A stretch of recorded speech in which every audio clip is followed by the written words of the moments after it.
ঈদ বিনোদনের আরো খবর জানাতে এই মুহূর্তে রাজশাহীর পদ্মাপাড়ে আছেন রিপোর্টার সাইফুর রহমান রকি ও কুয়াকাটায় শিকদার জাবির হোসেন। সরাসরি শুরুতেই যাচ্ছি রকির কাছে। রকি, রাজশাহীর পদ্মা নদীকে ঘিরে বিনোদনের অন্যতম একটি অনুষঙ্গ গড়ে উঠেছে। বিশেষ করে ঈদের এই ছুটিতে অনেক দর্শনার্থীরা আসছেন এই সময় কাটাতে। বিশেষ করে দুপুরের পর থেকে রাজশাহীর যে পদ্মার পার রয়েছে সেখানে বিভিন্ন যে পয়েন্ট রয়েছে, বিশেষ করে টিবাদ, আইবাদ, এছাড়া জাহাজঘাট ছাড়াও বিভিন্ন যে পয়েন্টগুলো রয়েছে সেই পয়েন্টগুলোতে উপচে পড়া ভিড় লক্ষ্য করা যাচ্ছে দর্শনার্থীদের। যদিও এই এলাকায় কিন্তু দর্শনার্থীদের ভিড় বরাবরই থাকে, তবে ঈদের সময় কিন্তু অনেকেই দূর দূরান্ত থেকে ছুটিতে যখন বাড়িতে বেড়াতে আসেন পরিবার পরিজন সহ ঈদ করে, আসলে তারা ঈদের এই আমেজকে আরও বেশি আনন্দমোহ করে তুলতে সেই কারণে কিন্তু তারা পদ্মার পাড়ে আসেন ঘুরতে। আপনাদের সেই চিত্রটি আমাদের দেখানোর চেষ্টা করছি আমরা।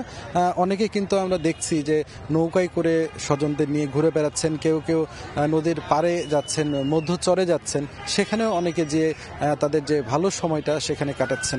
পাশাপাশি আমরা অনেককেই দেখছি এই তাদের আনন্দ ঘন যে মুহূর্তগুলোকে তারা ক্যামেরা বন্দি করে রাখছেন স্মৃতির পাতায়, সেগুলো তুলে রাখার জন্য। সব মিলে একটি জমজমাট আবহ কিন্তু আমরা দেখতে পাচ্ছি রাজশাহীর পদ্মা নদীর এই টিবাদকে লক্ষ্য করেই। পাশাপাশি আমরা পাশেই রয়েছে আইবাদ, পাশেই রয়েছে পদ্মা নদীর আরও বড় কয়েকটি অংশ। সেই প্রতিটি পয়েন্টেই কিন্তু আমরা দেখেছি, বড় কুঠিতেও ঠিকই একই অবস্থা দেখেছি, প্রচুর পরিমাণ মানুষের ভিড় দেখেছি সেই জায়গাগুলোতে। এবং সেগুলো থেকে যে ঈদের যে আনন্দ সেটি কিন্তু পরিবার পরিজন নিয়ে অনেকে করছেন, পাশাপাশি অনেকে এসেছেন বন্ধু বান্ধবকে সাথে নিয়ে আড্ডায় মেতেছেন পদ্মার পাড়ে, কেউ গান গাচ্ছেন, কেউ আবার ছবি তুলে সেগুলোকে আসলে ক্যামেরা বন্দি করছেন। আমরা যদি বলি যে রাজশাহীতে আসলে বিনোদনের যে কেন্দ্র সেটির কিছুটা অভাব রয়েছে বরাবরই, রাজশাহীবাসীর পক্ষ থেকে আসলে এটি আসলে দাবি করা হয়। সেই জন্য পদ্মাকে ঘিরেই বড় ধরনের একটি বিনোদন কেন্দ্র তাদের গড়ে উঠেছে। এবং এই এটি আসলে পর্যটন কেন্দ্র হোক, আগামীতে আরও বড় ধরনের এখানে ঘুরে বেড়ানোর সুযোগ তৈরি হোক, এখানে বিভিন্ন দেশি বিদেশি মানুষ আসুক, এইভাবে আসলে আগামীতে যেন এই রাজশাহীর পদ্মা নদীকে গড়ে তোলা হয়, এমনটাই আসলে এই এলাকাবাসী সহ পদ্মাবাসীর, রাজশাহীবাসীর আসলে দাবি, প্রাণের দাবি সেটি।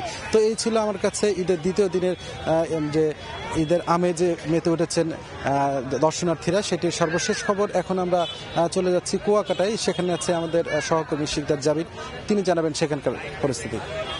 ঈদের আনন্দের ঢেউ লেগেছে সাগরকন্ডা কুয়াকাটায়, সৈকতের বালিয়াড়িতে দেখা যাচ্ছে এই মুহূর্তে পর্যটকদের উপচে পড়া ভিড়। সকাল থেকেই ভিড় বাড়তে শুরু করেছে। গতকাল আমরা যে দৃশ্য দেখেছি পর্যটকের তেমন উপস্থিতি ছিল না, তবে আজকে সকাল শেষ হওয়ার পর এই দুপুরের পর বিকেলে আরও পর্যটকের সংখ্যা বেশি বেড়েছে। সৈকতের জিরো পয়েন্ট, লেম্বুর বন এবং গঙ্গামতি সব জায়গাতেই কিন্তু এখন পর্যটকদের পদচারণায় মুখর রয়েছে। পর্যটকরা তাদের প্রিয়জনকে সঙ্গে নিয়ে সৈকতের বালিয়াড়িতে বিভিন্নভাবে আনন্দ উল্লাসে মেতে উঠেছেন। কেউ প্রিয়জনের হাতে হাত রেখে সৈকতের বালিয়াড়িতে ঘুরে বেড়াচ্ছেন, আবার কেউ সৈকতের নোনা জলে সমুদ্র স্নান করছেন। এভাবে বিভিন্নভাবে নানা শ্রেণী পেশার, নানা বয়সী মানুষ এই ঈদের আনন্দকে ভাগাভাগি করে নিচ্ছেন সৈকতে। আমরা জানি যে কুয়াকাটা দেশের দ্বিতীয় বৃহৎ সমুদ্র সৈকত।